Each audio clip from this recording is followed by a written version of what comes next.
नल और दमयंती की कहानी। निषाद देश में वीरसेन नाम के एक राजा थे, जिनके यहाँ पर नल नाम के एक बहुत ही प्रतापी राजा हुए। वे बड़े गुणवान, परम सुंदर, सत्यवादी, जितेंद्रिय, सबके प्रिय, वेदज्ञ और ब्राह्मण भक्त थे। उनकी बहुत बड़ी सेना थी। वे स्वयं अस्त्र विद्या में बहुत निपुण थे। वे वीर, योद्धा, उदार और प्रबल पराक्रमी भी थे। उन्हीं दिनों विदर्भ देश में भीष्मक नाम के एक राजा राज्य करते थे। उन्होंने दमन ऋषि को प्रसन्न करके उनके वरदान से 4 संतानें प्राप्त की। 3 पुत्र, दम, दांत और दमन एवं एक दमयंती नाम की कन्या। दमयंती लक्ष्मी के समान स्वरूपवती थी। निषाद देश के जो लोग विदर्भ देश से आते थे, वे महाराजा नल के गुणों की प्रशंसा करते थे। यह प्रशंसा दमयंती के कानों तक भी पहुंची थी। इसी तरह विदर्भ देश से आने वाले लोग राजकुमारी के रूप और गुणों की चर्चा महाराज नल के समक्ष करते थे। इसका परिणाम यह हुआ कि नल और दमयंती एक दूसरे के प्रति आकर्षित हो गए। दमयंती का स्वयंवर हुआ, जिसमें न केवल धरती के राजा बल्कि देवता भी आए। नल भी स्वयंवर में जा रहा था। देवताओं ने उसे रोककर कहा कि वो स्वयंवर में ना जाए। उन्हें यह बात पहले से पता थी कि दमयंती नल को ही चुनेगी। सभी देवताओं ने भी नल का रूप धर लिया। स्वयंवर में एक साथ कई नल खड़े थे। सभी परेशान थे कि असली कौन होगा। लेकिन दमयंती जरा भी विचलित नहीं हुई। उसने आंखों से ही असली नल को पहचान लिया। सारे देवताओं ने उनका अभिवादन किया। इस तरह आंखों में छलकते भावों से ही दमयंती ने असली नल को पहचानकर अपना जीवन साथी चुन लिया। नवदंपति को देवताओं का आशीर्वाद प्राप्त हुआ। दमयंती निषाद नरेश राजा नल की महारानी बनी। दोनों बड़े सुख से समय बिताने लगे। दमयंती पतिव्रताओं में शिरोमणि थी। अभिमान तो उसे छू भी नहीं सकता था। समयानुसार दमयंती के गर्भ से एक पुत्र और एक कन्या का जन्म हुआ। दोनों बच्चे माता पिता के अनुरूप ही सुंदर रूप और गुण से संपन्न थे। परंतु समय सदा एक सा नहीं रहता। दुख सुख का चक्र निरंतर चलता ही रहता है।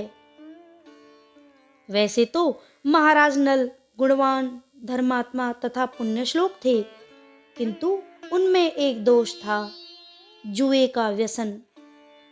नल के एक भाई का नाम पुष्कर था। वह नल से अलग रहता था। उसने उन्हें जुए के लिए आमंत्रित किया। खेल आरंभ हुआ। भाग्य प्रतिकूल था। नल हारने लगे। सोना, चांदी, रथ, राजपाट सब हाथ से निकल गया। महारानी दमयंती ने प्रतिकूल समय जानकर अपने दोनों बच्चों को विदर्भ देश की राजधानी कुंदनपुर भेज दिया। इधर नल जुए में अपना सर्वस्व हार गए। उन्होंने अपने शरीर के सारे वस्त्राभूषण उतार दिए। केवल एक वस्त्र पहनकर नगर से बाहर निकले। दमयंती ने भी मात्र एक साड़ी में पति का अनुसरण किया।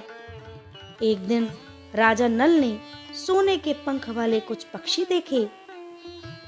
राजा नल ने सोचा, यदि इन्हें पकड़ लिया जाए तो इनको बेचकर निर्वाह करने के लिए कुछ धन कमाया जा सकता है। ऐसा विचार कर उन्होंने अपने पहनने का वस्त्र खोलकर पक्षियों पर फेंका। पक्षी वह वस्त्र लेकर उड़ गए। अब राजा नल के पास तन ढकने के लिए भी कोई वस्त्र ना रह गया। नल अपनी अपेक्षा दमयंती के दुख से अधिक व्याकुल थे। एक दिन दोनों जंगल में एक वृक्ष के नीचे एक ही वस्त्र से तन छिपाए पड़े थे। दमयंती को थकावट के कारण नींद आ गई।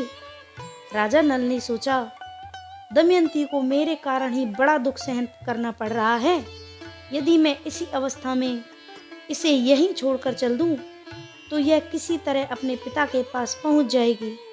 यह विचार कर उन्होंने तलवार से उसकी आधी साड़ी को काट लिया और उसी से अपना तन ढककर तथा दमयंती को उसी अवस्था में छोड़कर चल दिए। जब दमयंती की नींद टूटी, बेचारी अपने को अकेला पाकर करुण विलाप करने लगी।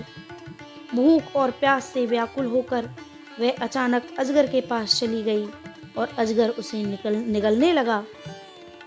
दमयंती की चीख सुनकर एक व्याध उसे अजगर का ग्रास होने से बचा लाया, किंतु व्याध स्वभाव से दुष्ट था। उसने दमयंती के सौंदर्य पर मुग्ध होकर उसको अपनी काम पिपासा का शिकार बनाना चाहा। दमयंती उसे शाप देते हुए बोली, यदि मैंने अपने पति राजा नल को छोड़कर किसी अन्य पुरुष का चिंतन भी किया हो तो इस पापी व्याध के जीवन का अंत अभी हो जाए। दमयंती की बात सुनकर व्याध के प्राण पखेरु उड़ गए। दैवयोग से भटकते हुए दमयंती एक दिन चेदिर नरेश सुबाहु के पास और उसके बाद अपने पिता के पास पहुंच गई। अंततः दमयंती के सतीत्व के प्रभाव से एक दिन महाराज नल के दुखों का भी अंत हुआ। दोनों का पुनर्मिलन हुआ और राजा को उनका राज्य भी वापस मिल गया। तो ये है राजा नल और दमयंती की बहुत ही सुंदर सी कहानी।